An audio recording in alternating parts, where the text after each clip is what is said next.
So after doing the subgroup test, today we are going to do 3 kinds of subgroup that is ultimately in the group. मतलब group से ही मिल जाता है आपको, subgroup अलग जाने की जरूरत नहीं होती. बाय डिफॉल्ट ये सबग्रुप होते हैं. ठीक है, 3 तरह के सबग्रुप होते हैं. एक subgroup generated by an element A, दूसरा सेंटर ऑफ अ ग्रुप, और तीसरा सेंट्रलाइजर ऑफ द ग्रुप और नॉर्मलाइजर ऑफ द ग्रुप, ऐसा कहते हैं. ठीक है, तो सबसे पहले स्टार्ट करते हैं. ये है नोटेशन, और ये नोटेशन किसकी है? हम कहते हैं इसको साइक्लिक. जब हम साइक्लिक सबग्रुप पढ़ेंगे तब बताऊंगी ये क्या है. Subgroup generated by A belongs to some group G के कोई भी एक एलिमेंट को लेकर के हम ऐसा सबग्रुप बना सकते हैं. हम प्रूव करेंगे सबग्रुप कैसे. पहले हम समझते हैं ये डेफिनेशन क्या है. This is defined as, this ये तो नोन हो गया, इसका नाम है ऐसा. इसको अगर लिखेंगे ना तो इसको बोलेंगे ऐसे, cyclic subgroup generated by an element A of G. इसकी डेफिनेशन क्या है? This is defined as all the powers of A where N belongs to Z. All the powers, positive, negative, zero, ठीक है, इंटीजर्स जितनी भी power है, अगर मैं कोई भी एलिमेंट कंसिडर करूँ, उसकी पावर लेना स्टार्ट करूँ, तो जो एक सबग्रुप बन जो एक सेट बन करके आएगा उसको हम कहेंगे cyclic subgroup generated by G. Now if N is equal to zero, ये जीरो है अगर, तो A raise to the power zero क्या होगा? हमारी आइडेंटिटी के इक्वल होगा बाय डिफॉल्ट. ठीक है, A raise to the power zero क्या होगा? The identity of the element of the group. ठीक है, तो इसके अंदर कैसे एलिमेंट्स आएंगे? इसके अंदर एलिमेंट्स ऐसे आएंगे ना, a raised to the power -3, a raised to the power -2, -1, a raised to the power 0, 1, 2, 3 and so on. ये इतने बहुत सारे एलिमेंट्स इसके अंदर आ जाएंगे. अभी आपको चिंता नहीं करनी कितने एलिमेंट्स आ रहे हैं, क्या आ रहे हैं, कैसे आ रहे हैं. अभी आपको बस इतना देखना है कि ये डिफाइन ऐसे होता है. इसको कहते हैं cyclic subgroup generated by an element A. ठीक है, my first theorem, ये तो हुआ definition. Now the first theorem says that prove that the cyclic subgroup generated by an element G is actually a subgroup. हम उसको subgroup क्यों बोल रहे हैं? क्या वो subgroup है? तो हमें इसका subgroup टेस्ट करना है कि ये subgroup है कि नहीं है. ठीक है, तो ये है हमारी definition ये है. हम इसकी हेल्प से प्रूव करेंगे कि ये subgroup है. So we are proving that this is a subgroup. ठीक है, ये हमारा this is a subgroup of G. ये प्रूव कर रहे हैं हम लोग. ठीक है, अब प्रूव कैसे करेंगे? Either we have 1 step test और 2 स्टेप टेस्ट, कुछ भी, दोनों के यूज से. सबसे पहले first thing first, clearly A raise to the power 0 भी मैंने बताया है. E belongs to this group. इसको इन्होंने ना नाम दिया है, जेड से लिखा है, जेड जी. ठीक है, तो मैं भी लिख देती हूँ यहाँ पर, this is equal to Z G. This is, ये जो है इसको हमने जेड जी भी बोल सकते हैं हम लोग, बट एक मिनट रुको जरा, मुझे एक बार कंफर्म कर लेने दो. बेहतर नो, जेड जी से नहीं लिखा है इन्होंने, जेड जी से कुछ और लिखा है. मैं सीधे ऐसे ही लिख देती हूँ. This is the centre of the group. E raise to the power like a raised to the power 0 will be E and this will belongs to this, and therefore this is non-empty. This is not equal to the empty set. तो सबसे पहला तो हमारा ये हो गया ना कि नॉन एम्प्टी होना चाहिए. ठीक है, इसके बाद हम लोग देखेंगे कि हमें क्या देखना है कि 2 एलिमेंट लिया और उनका डिफरेंस जो है वो आ जाना चाहिए हमारे किसके अंदर, हमारे ग्रुप के अंदर.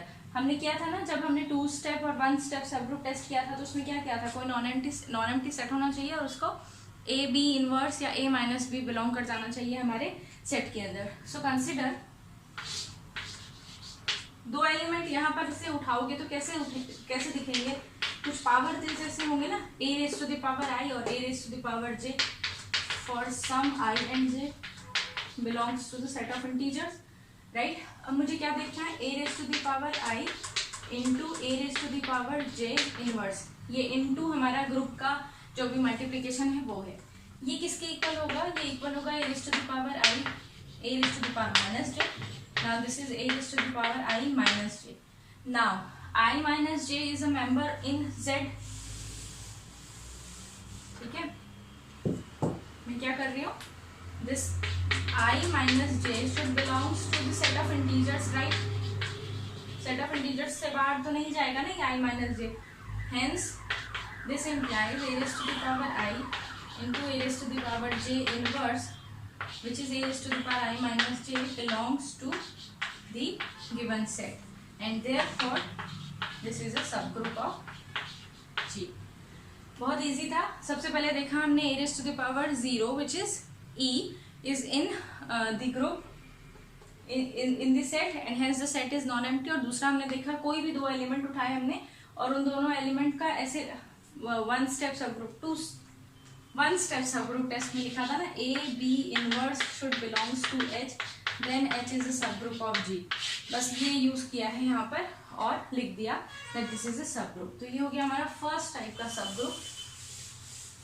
ठीक है, actually I have a very small board, इसीलिए ना मैं बहुत ज़्यादा लिखना नहीं चाह रही हूँ, क्योंकि बहुत ज़्यादा लिख दूंगी ना तो नहीं समझ में आएगा कि हम क्या कर रहे हैं। ठीक है, बार बार रब करना पड़ेगा। तो मैं सोच रही हूँ एक ही in one go just do you know I just want to do the concept thing. Next comes the centre of the group, centre of the group. Now this is denoted by ZG and this contains all the elements of G such that that element commute with every other element of the group। अब थोड़ा ये definition समझो। ये लोग कह रहे हैं कि आप एक सेंटर ऑफ अ ग्रुप आप डिफाइन कर सकते हो विद अ गिवन ग्रुप। वो सेंटर ऑफ द ग्रुप में ग्रुप के कौन कौन से एलिमेंट आएंगे, वो सारे एलिमेंट आएंगे ग्रुप के जो ग्रुप के बाकी एलिमेंट्स के साथ कम्यूट कर रहे हो। कम्यूट करने का मतलब समझ रहा है, a into X should be equal to X into A. और ये जो यहाँ पर ऑपरेशन है ये ग्रुप वाला ऑपरेशन है। तो वो कह रहे हैं कि हमारा जो सेंटर होगा वो कैसा होगा। कंसिडर करो you are in a class, आपकी क्लास में एक बच्चा ऐसा होता है ना जिसकी सबके साथ यारी दोस्ती होती है, वो सबके साथ घुल मिल जाता है। That one element will be in the centre of the group. अब ऐसे बहुत सारे स्टूडेंट्स भी हो सकते हैं जिनकी सबके साथ यारी दोस्ती है, या ऐसा एक ही हो सकता है कि उसकी सबके साथ यारी दोस्ती है, किसी के साथ ऐसा नहीं है कि मैं बात नहीं करूँगा टाइप का सिस्टम किसी के साथ नहीं। ठीक है, तो ये जो है centre of the group. Now the question is centre of the group is a सब ग्रुप और not. So the answer is yes, it is a सब ग्रुप। अब हम फिर से प्रूव करते हैं। सबसे पहली चीज देखो, ई जो होगा ये बिलोंग करेगा इसमें। क्यों? क्योंकि E of any element is equal to E only, right? For every element belongs to the group, E जो होगा वो सबके साथ कम्यूट करेगा तो वो सेंटर ऑफ ग्रुप में आ जाएगा। And this says that centre of the group is non empty. ठीक है, तो ये तो हो गया हमारा नॉन एम्प्टी। अब हम क्या करेंगे, कोई दो एलिमेंट उठाएंगे यहाँ से, late A and B belongs to ZG और मुझे somehow दिखाना है that either A B inverse is in G और A minus B is in G। ठीक है, so सबसे पहले तो देख लेते हैं, या फिर हम लोग देखेंगे कि A B is in ZG। सबसे पहले देखो what is A B of X, any element। A B of X will be A into BX and A into B X will be, क्योंकि ये जो दोनों एलिमेंट ये ZG के हैं, जिसका मतलब A X equal to X A, B X equal to X B और all X belongs to G. ये होल्ड करता है इस डेफिनेशन से। तो जब ए बी को मल्टीप्लाई किया किसी एलिमेंट से तो ये ब्रैकेट चेंज कर दिया, associativity. Now B X is equal to X into B by definition, और फिर इस पे एसोसिएटिविटी अप्लाई कर दी ए इंटू दिस थिंग। तो ये कुछ ऐसा आ जाएगा, x into B into A, right, ऐसा आ गया। x into B into A further can be written as x into A B, या x इंटू बी ए से भी हमारा काम चल जाएगा, कोई बहुत बड़ी दिक्कत वाली बात नहीं है। सो एक मिनट देख लेते हैं। हाँ, x into A B correct. ठीक है, so this is true for all x belonging to G।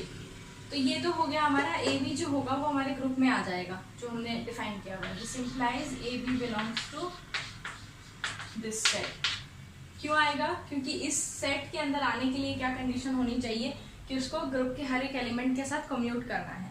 मैंने क्या किया, ए बी एक्स कंसिडर किया और एसोसिएटिविटी और इसकी प्रॉपर्टी अप्लाई करके मैं यहाँ तक पहुँच गई कि ये ऐसा तो आ ही जाएगा, इसमें तो कोई दिक्कत ही नहीं है। ठीक है, इसको ऐसे भी नहीं लिख करके अगर तुम डायरेक्ट ऐसे लिखो ना, यहाँ से ब्रैकेट चेंज कर दो, ए एक्स इंटू बी और ना ए एक्स इक्वल टू, तो ये ज़्यादा सही लगेगा। ठीक है, तो ये आ गया हमारे पास A B X equal to X A B and hence A B is in the centre of the G. अब मुझे देखना है, यहाँ पर मैं 2 स्टेप सब ग्रुप टेस्ट लगा रही हूँ। अब मुझे देखना है ए इनवर्स इसमें आता है कि नहीं आता है। ठीक है, सो फॉर एनी एलिमेंट ए मुझे देखना है क्या है, ए इनवर्स उसके अंदर होगा कि नहीं होगा। तो देखो ज़रा, we know that A X equal to X A for all X belonging to G, और ए कौन सा एलिमेंट है, जी का एलिमेंट है, यानी ए इनवर्स एग्जिस्ट करेगा। ग्रुप के सारे एलिमेंट इनवर्स एग्जिस्ट करते हैं, तो मैं क्या कर रही हूँ, इधर इनवर्स और इधर इनवर्स मल्टीप्लाई कर दे रही हूँ। ओह सॉरी, ये यहाँ मल्टीप्लाई हो रहा है। ठीक है ना, ए इनवर्स एक्स इज ई, ये हो गया ए इनवर्स एक्स ए। अब मैं क्या कर रही हूँ, पीछे की साइड इसमें दोनों में ए इनवर्स मल्टीप्लाई कर रही हूँ, तो ये आ जाएगा एक्स ए इनवर्स और ये ए इनवर्स से मल्टीप्लाई होकर के क्या आ जाएगा, ई। तो ये आ गया X A inverse equal to A inverse X and hence A inverse belongs to set. ठीक है, बहुत बड़ा थ्योरम नहीं है, बहुत छोटा सा है, बस लग रहा है बड़ा है। सबसे पहले हमने क्या क्या देखा, आइडेंटिटी इसके अंदर होगा क्योंकि आइडेंटिटी हर एक एलिमेंट के साथ कम्यूट कर रही है। तो आ गया आइडेंटिटी है यानी ZG is non empty. Next thing, हमने 2 एलिमेंट कंसिडर किए ZG के अंदर। अगर ये एलिमेंट Z के अंदर होंगे तो ये प्रॉपर्टी होल्ड करनी चाहिए, वो हमने लिख दिया, ये प्रॉपर्टी होल्ड करेगी। फिर हमने वो प्रोडक्ट वाला चीज लिखा था, ए बी एक्स को इक्वल प्रूव करने की कोशिश करी थी, किसके, एक्स इंटू ए बी के, वो प्रूव कर दिया। तो आ गया ए बी हमारा Z के अंदर है। अब हमें देखना है ए इनवर्स, तो क्योंकि ए अगर Z का एलिमेंट है तो ए एक्स इक्वल टू एक्स ए होगा, तो ये ऐसा हम लिख सकते हैं। ठीक है, नोटबुक में कैसे लिखना है उसका मैं प्रॉपर आपको बुक में से पिक्चर दे दूंगी, वो आप अच्छे से लिख लेना, उसमें कोई इशू नहीं है। ये हो गया हमारा centre of the group, right. And lastly centraliser of the group, जो हमारा लास्ट इस यूनिट का लास्ट वो है, इसके बाद हमारा यूनिट ही खत्म हो जाएगा एक। ठीक है, so the next is centraliser of the group.